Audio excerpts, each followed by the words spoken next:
का हो का हो? आ गईलू का? हम तो कल ही एक आयल है, तू आज देखला का? अरे हमके का पता कि तू कहाँ आवत हो कहाँ जात हो। भाई जब से तोहार शादी भइल हमके तो भुलाइए गएलू। हाँ तो का करी, तो याद करके अपन कपार फोड़वाई। अरे त कुछ हमहू के बतौबू कि का भइलू हा। अब तोहके का जाने के चाहे लगल हो? अरे सुना था सुनाव। ससुराल से चली आइलू तो का भई? कुछ हमके ना बतैलू। अच्छा अच्छा। ससुराल से चली आइलू कुछ हमके ना बतैलू। पिया मेल भइल हो कौन खेल भइल हो।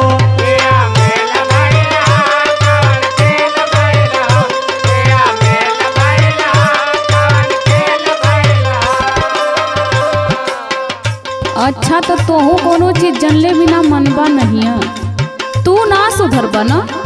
अरे ये कोनो कहे के बात है, हमार तो कुछ न कुछ हक तो बटबे करा। अरे सुनो। सुनावा। सारी रतिया भर जगावे, अरे बाप रे। भोर हरिया में उठावे, सारी रतिया भर जगावे, भोर हरिया में उठावे। पिया जिम करेला हर दिन करेला।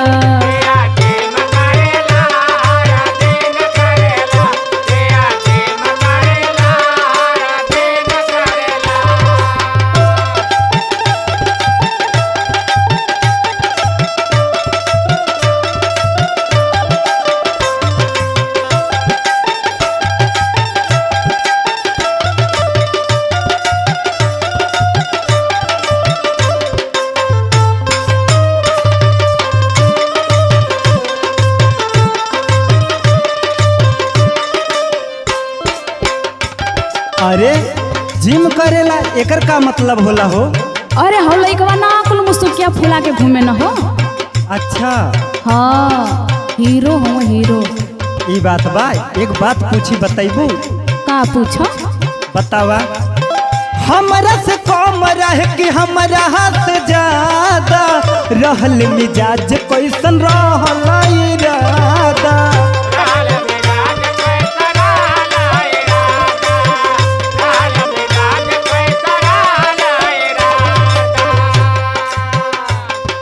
सही सही बतावा हो। अरे हम झूठ कहाँ बोली हो? तबे भुला गईलू जब हमसे कुछ बीस पा गईलू। अरे ऐसन बात ना है। हमरा से कम रह कि हमरा हाथ ज्यादा रहल मिजाज कैसन रहल इरादा। सुना हो। बोला हो। सब सच सच बतावा कुछ हमसे ना छुपावा। सब सच सच बतावा कुछ हमसे ना छुपावा। पिया मेल भइल हो कौन खेल भइल हो।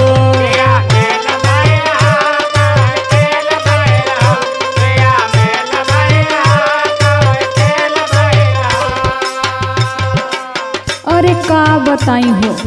का भइल? कुछ कहेला गति बा ना। अरे ऐसन का हो गए?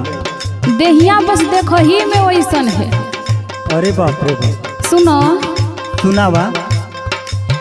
खेतवा के कोन एगो इनसे ना गोड़ाला, घरवा के काम देख जिया जहर जाला। पता नहीं काहे छनछना जाला घरवा कमा देख के हो। खेतवा के कोन इनसे एको ना गोड़ाला, घरवा के काम देख जिया जहर जाला। सैया हो दोनों बेला, अरे बाप रे। खाके हो दूध केला। अच्छा। सैया हो दोनों बेला, खाके हो दूध केला। पिया जिम करेला हर दिन करेला।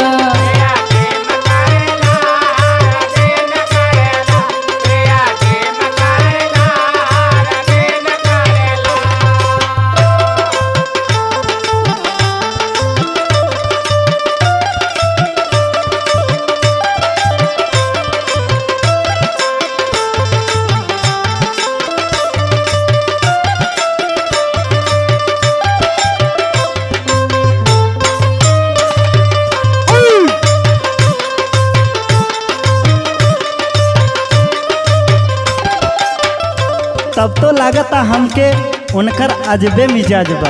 अब वही से पहचानला लागता कुछ सही ना भइल। एक बात और बतावा, का हो?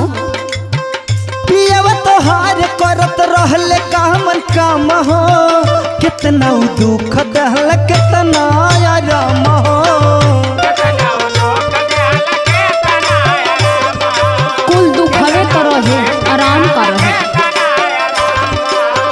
पियवा तोहार करत रहले कामन काम हो, कितना उ दुख दहल कितना आराम हो। ए का? एक बात और बतावा, बोला। जब आधी आधी रतिया कवन चीज हो? कैले हो कामन बतिया। अरे बाप रे। जब आधी आधी रतिया कैले हो कामन बतिया, पिया मेल भइल हो कामन खेल भइल हो।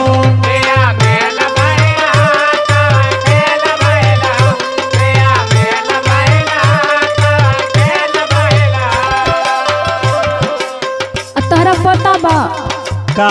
यहाँ से तो हमें ये सोच के गए रहे कि चलो अपन दुख सुख करब अपने आदमी के संगे। तो ऐसा का बताई अब तो के जीवे हमार जर गइल बा। हमें लागता अपने फैसने में चूर रहेला। अरे सुनो बात अब ना सुनावा। रहले हमेशा खाली अपने साज बाज में, कैसे बताई का ऊपर है अपने राज में।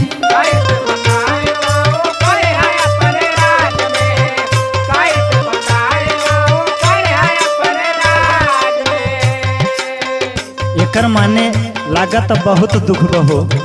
अब तो कुल सुनिए लेला ना, समझ में तो आई गई हुई। उससे बढ़िया तो हम ही रहनी। हाँ तू तो रहबे कैला, तो हम जानते रही। सुना। सुनावा।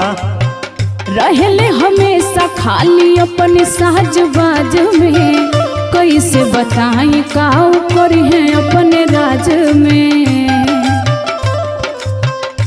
खाली देहिए के सवारे उमेश जिया जा रे, खाली देहिए के सवारे उमेश जिया जा रे। पिया जिम करेले हर दिन करेले।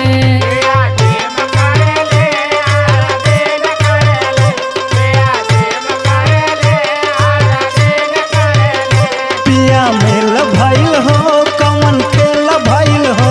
पिया जिम करेले हर दिन करेले। पिया मेल भइल हो कमन खेल भइल हो। पिया जिम करेले हर दिन करेले।